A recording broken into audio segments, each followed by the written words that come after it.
हमने अपने दोस्त को कंधा नहीं दिया। कोई रिश्ता ना बचा, तन्हाई का सहारा लिया तो सांसें साथ छोड़ गई। उसकी उम्र बहुत कम थी मगर काम बहुत ज्यादा। उसकी जिंदगी छोटी थी मगर तनाज़ात बहुत बड़े। वो अमीर बाप का बेटा था मगर बच्चे के दूध के पैसे भी ना थे। उसके चाहने वाले करोड़ों थे मगर जनाजे को कांधा ना मिला। डॉक्टर आमिर लियाकत हुसैन खाने में बैठे ऐसे दोपहर का खाना अक्सर साथ खा लिया करते थे। दाल पकती थी, चावल, कोई मुरगन खाने नहीं बनते थे, कोई बड़ी चीजें नहीं बनती थी। खाला पकाती थी अपने हाथ से, कोई कुक नहीं था उनके यहाँ, कोई मेड नहीं थी उनके यहाँ। एक मेड आती थी सफाई के लिए, बाकी खाला अपने हाथ से खाना पकाती थी। तो बैठे थे कहने लगे जिनको अभी पहली वाइफ है उनके लिए इज़हार किया मुझे उनसे शादी करनी है। खाला का एक अपना मिजाज था, खाला खालू का। वो चाहते थे कि इनकी शादी किसी ब्रिगेडियर की बेटी से हो या जनरल की बेटी से हो। उसका रीजन ये था कि मिलाद बड़ा अच्छा पढ़ते थे। वही कहते हैं मैं नॉर्मल शादी करूंगा, मुझे नॉर्मल शादी होती है, मैं क्यों इस नाम पे करूंगा, मैं शेख लाका का बेटा हूँ, मैं सुल्तान का बेटा हूँ, तो मैं जनरल की बेटी, कर्नल की बेटी, ब्रिगेडियर की बेटी शादी करूंगा, मुझे नहीं करनी। हम गए देखने, एक दो रिश्ते में भी साथ गया देखने के लिए, बड़े शानदार, बड़ा शानदार घर उनका। उन्होंने कहा यार मौसम मेरा मिजाज नहीं यार। एक दिन रास्ते में रुक गए थे, हम एक जगह जा रहे थे रिश्ते के लिए, तो कहा नहीं वापस गाड़ी मोड़ रहा हूँ, मुझे नहीं जाना, मुझे इस जगह शादी नहीं करनी, डिफेंस एरिया में शादी नहीं करनी। फिर ये आ गई जो पहली वाइफ थी उनकी, अच्छी फैमिली से बिलोंग करती थी। खाला गई, मुलाकात हुई, रिश्ता हुआ, शादी हुई, वलीमा हुआ। फिर इसी घर में वो माशाल्लाह से जिस घर में रहते थे डॉक्टर, उसी घर में वो आ गए, शादी हो गई। अब शादी आपको पता है मसले मसाइल होते हैं घरों में। खाला घर में कोई था नहीं, सब खाला खालू के, ना कोई इनकी इनकी वाइफ की ना कोई नंद थी ना कोई देवर था। इमरान लियाकत अलग रहते थे, तो घर में सिर्फ 4 लोग थे, खाला खालू, डॉक्टर आमिर लियाकत उनकी वाइफ। फिर माशाल्लाह पहली औलाद उनकी अहमद हुआ, फिर दुआ हुई। तो अहमद जब हुआ तो कुछ घर में कोई मसले मसाइल शुरू हुए खाला के साथ, भाभी के, उनके फर्स्ट वाइफ के। और फिर वो अनफॉर्चुनेटली उनको घर छोड़ना पड़ा। घर जब छोड़ना पड़ा तो उस वक्त वो स्ट्रगल मोड में थे, कौमी अखबार में थे, नौकरियां कर रहे थे। उस वक्त भी बाप की सपोर्ट नहीं थी, कोई सपोर्ट नहीं थी बाप की, वो स्ट्रगल मोड पे थे। छोटी सी गाड़ी थी, कभी गाड़ी ले ली, कभी किस्तों में ले ली, कभी कुछ कर लिया। तो चले गए जौहर में किराए के घर पे। मुझे वो फेस भी याद है कि दूध के पैसे नहीं होते थे, और जब खाला को पता चलता था तो खाला मुझे बुला के दो जाकर उसको दिया, क्योंकि कौमी अखबार में कम तनख्वाह होती थी। मैं जानता हूँ कि 2011 में अगर सलमान इकबाल साहब नहीं होते ना तो आमिर लियाकत आज कहीं नज़र नहीं आते, ख़त्म थे। बिकॉज उन्होंने कह दिया था कि मौसम मैं ख़त्म हो गया। इन वीडियोज़ के बाद मेरी रेपुटेशन मुझे बर्बाद कर दिया है। मैं कहता था भाई अल्लाह इज़्ज़त देने वाला है। तो मैंने कहा बिस्मिल्लाह करें, अल्लाह ताला क्या बिस्मिल्लाह करूँ, एयर वाइव करेगा नहीं, करवाएगा नहीं। लेकिन उस रात को फिर उन्होंने बताया मुझे कि सलमान इकबाल आए, उन्होंने कहा उठा डॉक्टर उठ, ट्रांसमिशन कर। उनके वाले साहब ने मना कर दिया था, बड़े साहब ने मना कर दिया था कि ट्रांसमिशन नहीं होगी, सब पैकअप करो, खत्म हो गया।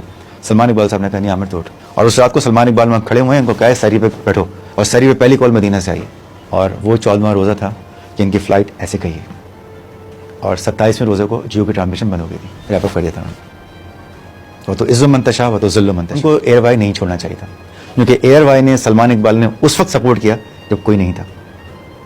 मुझे ये भी याद है कि सलमान इकबाल ने उनको बहुत ऑफर्स दी थी कि जियो मत जाओ, तुम ब्लैंक चेक ले लो और तुम वापस आओ।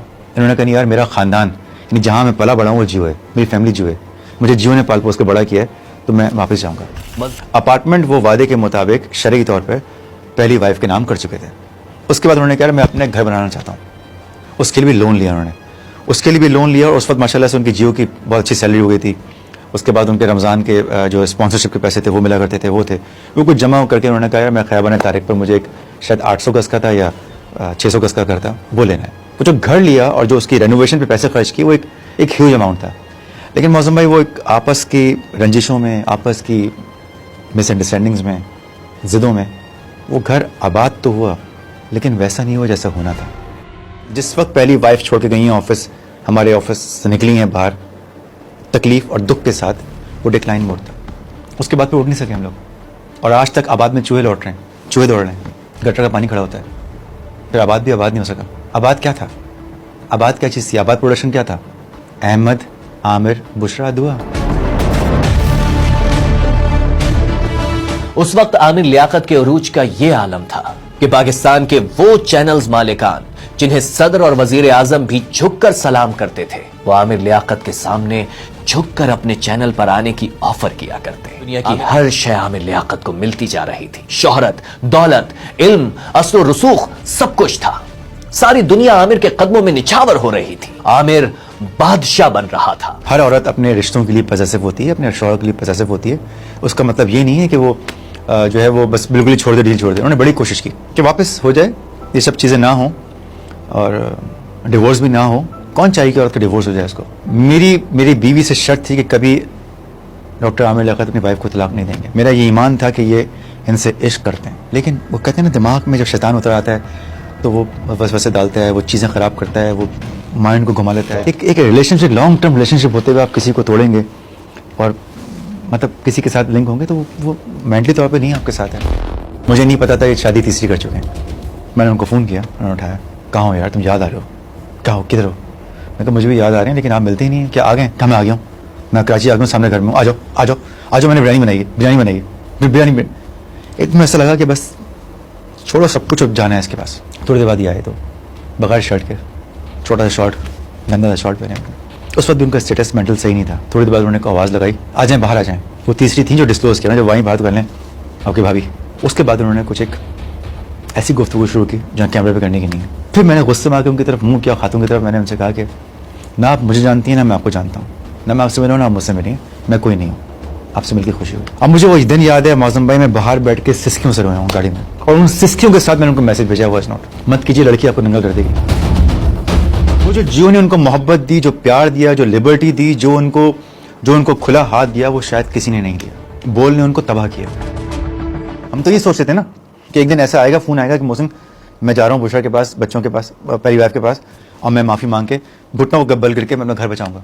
हमारी सोच तो ये थी ना किसी दिन ऐसा होने वाला है, लेकिन हमें क्या पता था कि यहाँ तो कुछ और कंट्रोल कर रहा है ना, यहाँ पे कोई और चीज़ कंट्रोल कर रही है। तो कंट्रोल देख लीजिए क्या था, वो फिर तबाही थी। 9 जून 2022 की सुबह खुदादाद कॉलोनी के उस घर में सारी घड़ियां चल रही थी, लेकिन आमिर लियाकत का वक्त खत्म हो गया था। इन्ना लिल्लाही व इन्ना इलैहि राजिऊन। बस आप जो वहाँ पहुँचे उनकी बॉडी के पास, उनका चेहरा देखा हमने, तो वो आमिर लियाकत नहीं था। मुझे आज तक यकीन नहीं आता कि वो चले गए।